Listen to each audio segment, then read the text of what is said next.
Do you consider yourself to be a healthy person? What if I told you that there were 10 things that you might be doing in the name of health that could actually be making you unhealthy? If you want to find out what they are, then keep watching because I'm going to talk about that right now.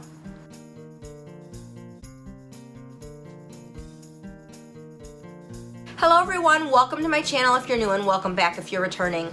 Today I want to talk to you about a subject that some of you might consider relatively controversial, and I know that not everyone will agree with me 100% and that's okay, but I want to talk to you about 10 things that you could be doing in the name of health that actually could be making you unhealthy. Now, you know I'm not a medical doctor. I am a certified personal trainer, so these are some things that I just have found out through research, through working with my clients, and some things that I've observed in my own life through trial and error. So take it with a grain of salt and take away what you like, and whatever you don't agree with, that's fine. I totally understand and I totally respect your opinion and the way that you want to live your life, but this is just for fun and just my opinions.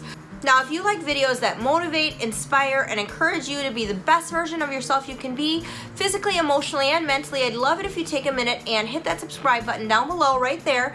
Ring the bell so you never miss a video. I do upload videos on a weekly basis. I would also love it if you would take a minute and follow me on Instagram if we're not already connected there. I do Instagram live streams on Saturday mornings at 9 a.m. Central Standard Time, and it's just a more casual, fun, easy way for us to connect over there, so I'd love to see you over on my Instagram if we're not connected there. Now, without further ado, let's get into it. Number one, having a diet that is too low in fat. Now, you heard me right, I am a certified personal trainer. However, our bodies really need a certain amount of healthy fat in order to function properly, in order for us to be at our healthiest and best, and for our metabolisms to really be stable and really be what they should be. And actually, eating the right amount of healthy fats can actually aid and really speed up the weight loss process, believe it or not. So when I'm talking about healthy fats, one of the things that really comes to mind is people that eat only egg whites. There are so many nutrients and so many great things that are actually in the egg yolk that are so healthy for you. So unless you've been told by your doctor that you should avoid egg yolks or you have a very high cholesterol issue, I really think that eating the yolk with your eggs is a really healthy thing to do. The other things that come to mind are eating avocado or using healthy oils in our cooking or when we're eating salads or eating things. So oils that come to mind for me that I really like are grapeseed oil, avocado oil, olive oil, things like that. But really limiting or avoiding healthy fats in your diet is not a good thing, and it could be making you unhealthy, and it could also be impeding your weight loss process. Number two, and I can't believe that I'm going to say this, showering too much. Now, I am kind of a clean freak, and especially in the summer, sometimes I'll shower twice a day, sometimes even 3 times a day. I really don't like the feeling of being sweaty or dirty, but showering too much could be something that you could be doing that could be damaging to your health. The natural oils and bacteria that our bodies have on them actually do serve a purpose and do protect us from other things and do really help lubricate and protect our skin. So when you shower too much, your skin can get overly dry and you could be really stripping your skin of the essential oils and the essential good bacteria that your body really needs in order to stay healthy. Number 3, and this is a big one for me, and this is something that I can preach about all day long and something that I talk with all my clients about, and that is drinking diet soda. Now, I see this a lot because of what I do for a living. When I have someone come in, especially a new client, we sit down and talk about diet, a lot of times they very proudly tell me, yes, I drink soda, but it's diet. So there is a common myth that if you drink a diet soda that it's better for you because it has less calories, but really learning and understanding how to read labels and what's important on a label depending on the food you're eating or the drink that you're drinking is really important.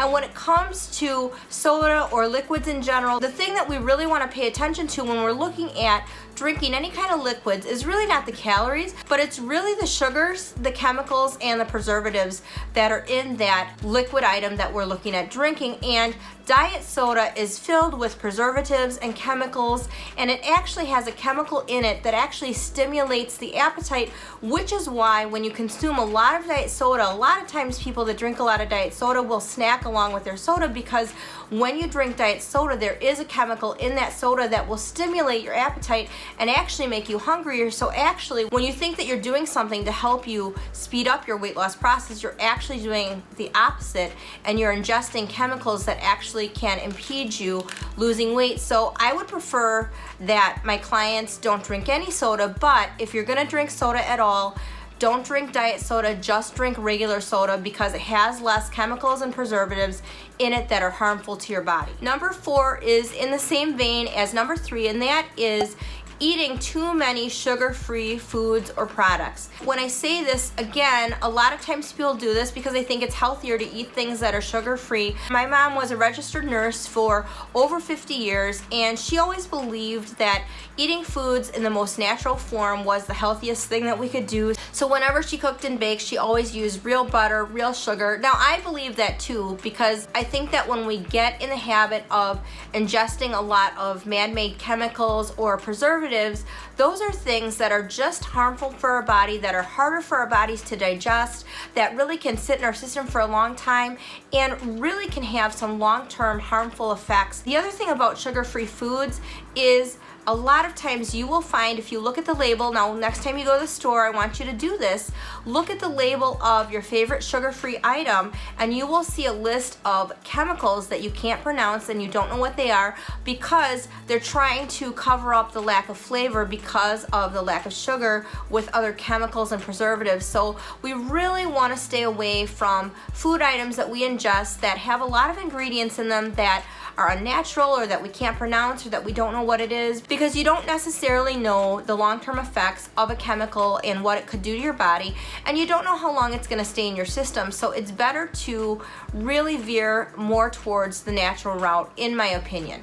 Now, that's not to say that any food that is sugar-free is necessarily bad, but I would say if everything that you're eating is sugar-free, really just look at labels and learn how to read labels, and really look at and really be aware that if you are eating a lot of foods or drinking a lot of drinks that have a lot of chemicals and preservatives in them that you don't know what they are, you don't know how to pronounce them, that is not going to be the healthiest option for you.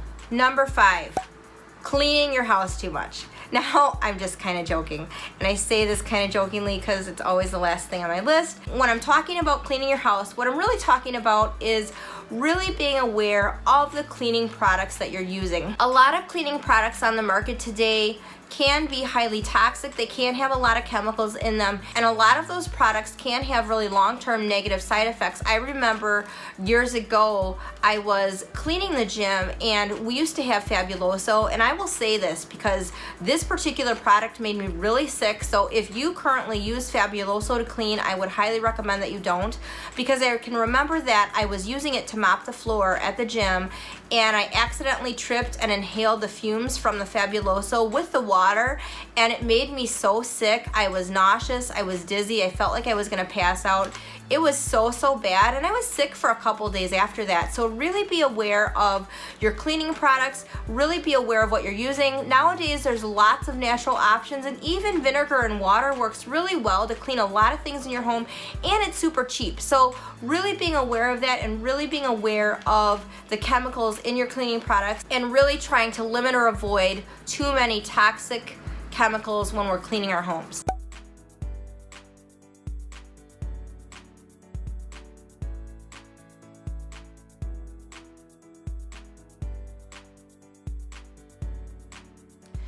Number 7, this may come as a surprise to a lot of you, but number 7 is exercising too much.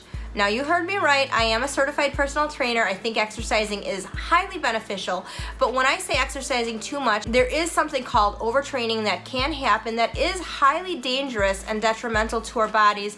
And so sometimes I see this with clients, and I've seen this with other people as well. And I myself have been a victim of doing this. We really get into our routine. We're really excited about exercising. We have a fitness goal that we're really focused on, and we hit it hard 7 days a week, sometimes twice a day. And when you've overtrained overtrained your body or exercised too much, you will become very crabby, you will become really tired. You'll find that exercising in the gym doesn't make you feel energized, it doesn't make you feel good. In fact, it has the opposite effect. It makes you very fatigued. It sometimes can make you feel nauseous or sick.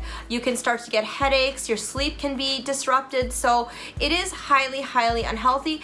In addition, when you overtrain your body, you put your body at a greater risk of injury because your body is so fatigued, and you actually really stop seeing the good benefits from exercise. Now, along the same vein, it's not quite as dangerous as overtraining, but it is really getting into a rut or a routine where you're doing the same thing over and over and over again and not having enough variety in your exercise routine. And maybe you've experienced this where you've hit a plateau where you have been going to the gym for a while and you saw some really good results in the beginning. Maybe you lost some weight, or maybe you gained some muscle, or maybe you had a lot more energy, but all of a sudden you're not seeing results anymore. Chances are that you're not seeing results anymore because you hit a plateau. And this happens because you do the same exercise routine over and over again without varying your routine. So I am gonna insert a shameless plug here, because that is the benefit and the value of hiring a personal trainer, hiring an expert in this field that can really help you get out of a plateau or really help you avoid a plateau in the first place,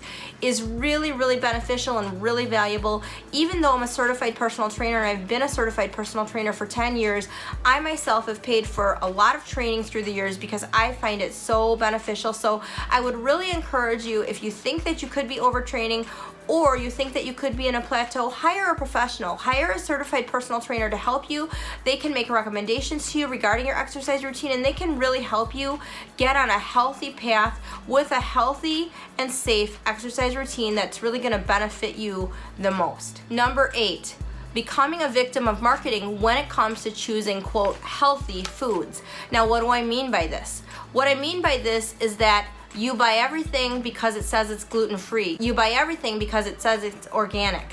Just because something says it's fat-free, gluten-free, or organic does not necessarily mean that it's automatically healthy, and in some cases you could just be wasting your money. I do realize that there are people out there that have gluten allergies, that have celiac disease, that cannot eat gluten. I'm not telling you that you shouldn't have a gluten-free lifestyle. I'm not telling you that you shouldn't eat organic food. What I am telling you is that you should really educate yourself about what's really beneficial for your lifestyle and the dietary choices that you want to make, and not just rely on marketing to tell you what's healthy to eat. So in a lot of cases, certain things that now say on the package that they're gluten-free, they've always been gluten-free. Like tortilla chips, that's like just marketing. That's not anything special. Or when a box of cookies says that they are organic, does that mean that eating a whole box of cookies in one night is fine just because they're organic? Now, come on, you guys know that that's not true, but honestly, sometimes we do think that way. Now, when it comes to buying organic, I think that some things are definitely worth the money. Your meats, your produce, things like that, things that are fresh foods are definitely worth the money, but is it really worth your money to buy a box of organic crackers versus a box of regular crackers, or organic cookies over regular cookies? I don't know. I would recommend that you maybe not buy cookies and maybe not buy crackers, but no, I'm just kidding, but not really. But in any case, are those things more beneficial just because they're organic?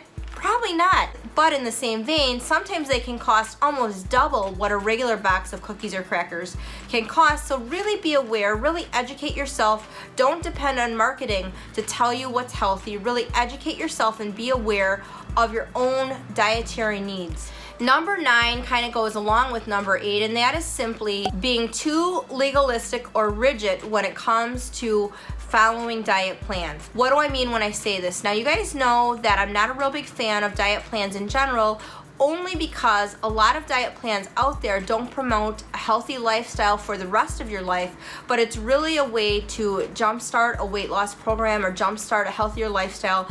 But a lot of people don't find it realistic for them to carry on through the rest of their lives, and I'm a big believer in really making healthy lifestyle changes that you can really implement through the rest of your life just as a healthy lifestyle overall. However, I don't think it's necessarily bad to do a diet plan, but one of the things that I really see a lot in my line of work that can be really unhealthy is not listening to your body when it comes to something that your body might be trying to tell you. And let me use intermittent fasting as my example here. You guys know that I really like intermittent fasting. I have done intermittent fasting a lot in the past. I'm not currently doing intermittent fasting, but I did do intermittent fasting for about 2 years, and I will link a video I did on intermittent fasting at the end of this video and in the description box below if you do want to find out more about that. But I'll give you an example from my personal life. When I was intermittent fasting, I would usually start my eating window at noon. But what I found is that, especially in the days that I would teach cycle classes at 6 a.m., I would get hungry at about 9:30 or 10 in the morning. Now, if I was really legalistic and rigid, I wouldn't allow myself to eat till noon, but if I waited till noon when I got hungry at 9:30 or 10 in the morning, I would end up with headaches, I would end up not feeling well. I really needed to eat when my body was telling me that I was hungry. And the reason why I was getting hungry so much earlier on the days that I was teaching cycle was because I burned a ton of calories first thing in the morning on an empty stomach. So you really do need to listen to your body because your body does really know best. If you're on a specific diet plan, but let's say that you're really craving something, as long as you know that it's healthy, or let's say that you're really feeling like you need to eat something that isn't part of the diet plan, your body really could be trying to tell you that you might be nutrient or vitamin deficient, and that's the reason why you might be craving a certain meal, a certain food, or why you may need to eat outside of your eating window. So the only thing I'm saying is that really listening to your body is of the utmost importance, because I really believe our bodies are amazing and they really do know what we need. So let's not become a slave to diet plans, and let's really listen to our body and pay attention to what our body needs.